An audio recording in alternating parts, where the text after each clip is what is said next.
අසේනි හොඳ වගේන් දෙකක් කිව්වනම් හරිනේ කල්පනට.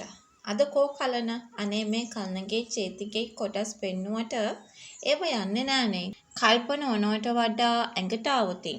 අසේනි මොන වගේ දෙයක් කරાવી කියලාද ඔයාට හිත. අපි අද ඒ ගැන තමයි මේ වෙලාවේදී කතා කරන්න සූදානමකුත් ඇති කරගෙන. ඉතින් වීඩියෝ එකට යන්නට මත්තෙන් මතක් කරනවා මේ වගේ වීඩියෝස් දිනපතාම බලන්නට.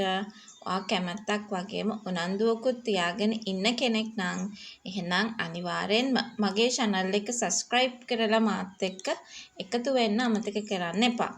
ඒ වගේම like කරන්න, comment කරන්න, තවත් නොදන්න යාළුවෙක් වෙනුවෙන් share කරන්නත් අමතක කරන්න එපා කියන කාරණාව තමයි අද අපි හැමෝම මේ වෙලාවේදී කතා කරන්නට සූදානම් වෙලා ඉන්නේ කියන කාරණය අපි හැමෝටම මතක් කරන්නටත් පුළුවන්කමක් ලැබිලා තියෙනවා කියලයි අද මම මේ වෙලාවේදී ඔයා එක්ක එකතු වෙලා කතා කරන්නට සූදානමක් තියාගෙන ඉන්නේ කියන කාරණාව ගැන තමයි අද අපි හැමෝටම මේ වෙලාවේ කතා කරන්නට ඉඩක් තියාගෙන ඉන්නේ.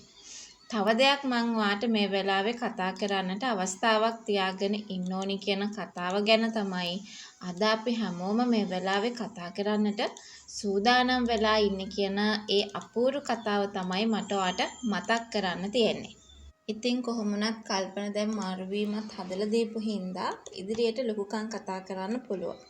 ඒ වගේම තමයි අසේනි Tamanට කැමති වේවි කියලා හිතාගෙන දේවල් කතා කරන්නටත් ඉඩකඩක් තියෙනවා කියලයි මම අද මේ වෙලාවේ ඔයත් එක්කම කතා කරන්න සූදානම් වෙන්නේ කියන කතාව මතක් කරලා දෙනවා. හැබැයි දිගින් දිගටම Tamanව විවාහ කරගන්න තැනට මේ වෙලාවේ පත් වෙලා තියෙනවා කියලා දැනගත්තොත් ඒකනම් කොහෙත්ම අනුමත කරන්න පුළුවන් තැනකට එන්නේ නැහැ. විශේෂයෙන්ම අසේනිට ගොඩාක් කේන්ති යන්න පුළුවන්. මම කොළඹ ආවේ මොකටද? මම කොළඹ වෙන කිසිම දෙයකට නෙමෙයි. තමන්ගේ හිතේ නිදහසේ තමන්ගේ ගෙදර ඉන්න ඕනි කියන කාරණාවත් එක්ක.